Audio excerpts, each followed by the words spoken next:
Big boss season 8 లో శనివారం వచ్చేసింది. ఇక శనివారం అంటే హౌస్ లో ఉన్న శాల్తీలకి రిపోర్ట్ కార్డు ఇచ్చే రోజు. ఇక అందులో భాగంగా నాగార్జున స్టేజ్ మీదకి వచ్చి హౌస్ మేట్స్ తో ఎలా ఉన్నారని అడుగుతారు. వీఆర్ ఫైన్ సార్ అంటూ అందరూ కూడా ముక్త కంఠంతో జవాబిస్తారు.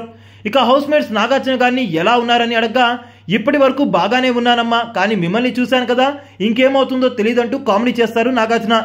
ఇక ఆ తర్వాత పృథ్వీతో మాట్లాడుతూ, పృథ్వీ నీకు నేను ఎన్నిసార్లు చెప్పినా నీకు బుద్ధి రాదు, ప్రతిసారి కూడా నీ కోపాన్ని తగ్గించుకోవయ్యా అంటే ఎందుకు నువ్వు అంత కోప్పడతావో నాకైతే తెలియడం లేదు. చిన్న చిన్న విషయాలకు కూడా ఎందుకు అంత సీరియస్ అవుతున్నావు, నాకు అసలు అర్థం కావడం లేదు. ఇలా అయితే రాబోయే రోజుల్లో చాలా కష్టపడతావు, గుర్తుపెట్టుకో పృథ్వీ. ఇదే చివరి రోజులు, ఎక్కడ ఏ చిన్న తప్పు చేసినా సరిదిద్దుకోలేని తప్పు అవుతుంది, ఇది మాత్రం మైండ్లో పెట్టుకొని ఉండాలంటాడు నాగార్జున. సార్ వీరందరూ నన్ను కావాలనే రెచ్చగొడుతున్నారు, నేను సైలెంట్గా ఉండాలనుకుంటున్నాను, కానీ వీళ్ళు నాలో ఉన్న అగ్రెషన్ని ట్రిగర్ చేసేలాగా మాట్లాడుతున్నారు, నన్ను కావాలని రెచ్చగొడుతున్నారు అంటాడు పృథ్వీ.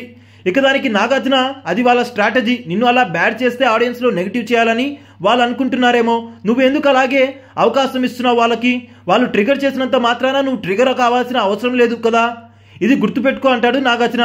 ఇక దానికి పృథ్వీ, సరే సార్, ఇక నుంచి 2 వారాలు నేను ఎవరితో గొడవకి దిగను, నా కోపాన్ని తగ్గించుకుంటాను, ఎవరితోనూ గొడవలు పడనంటూ మాటిస్తాడు నాగార్జునకి. ఇక తర్వాత పృథ్వీ, నువ్వు ఆడిన ప్రతి టాస్క్ కూడా మామూలుగా లేదు, గెలవాలన్న కసి, తాపత్రయం, ఆశ అన్నీ కనిపించాయి, నిన్ను నమ్మి నీకు ఓట్ చేస్తున్న ప్రతి ఆడియన్కి గర్వపడేలాగా ఆడావు. ఇక మొదటి టాస్క్ అయితే హౌస్ మొత్తం కలిసి నువ్వు ఓడిపోవాలని నిన్ను టార్గెట్ చేస్తున్నా సరే చివరి వరకు నిలబడగలిగావు. సరే ఆటన్నాక ఆడి గెలవాలి, ఓడిపోవాలి, గెలుపోవటములు సర్వసాధారణం, ఆ ఆటలో రోహిణి గెలిచి ఉండొచ్చు, కానీ ఇక రెండో టాస్క్ అయితే బాగానే ఆడావు, కానీ నువ్వు వచ్చిన గెస్ట్లతో గొడవ పడ్డావు కదా, నువ్వు నిజం చెప్పు, నువ్వు కరెక్ట్గానే ఆడావంటావా అంటూ నాగార్జున అయితే క్వశ్చన్ చేస్తాడు. నేను చాలా బాగా ఆడాను సార్, వాళ్ళు కావాలన్నా నువ్వు ఫౌల్ గేమ్ అని అవుట్ చేశారు సార్ అంటాడు Prithvi. Nagarjuna Bigg Boss video please అనగానే పృథ్వీ తాడు పట్టుకోకుండా రోప్ ఎక్కుతున్న విజువల్స్ ఎక్కువగా కనిపిస్తాయి.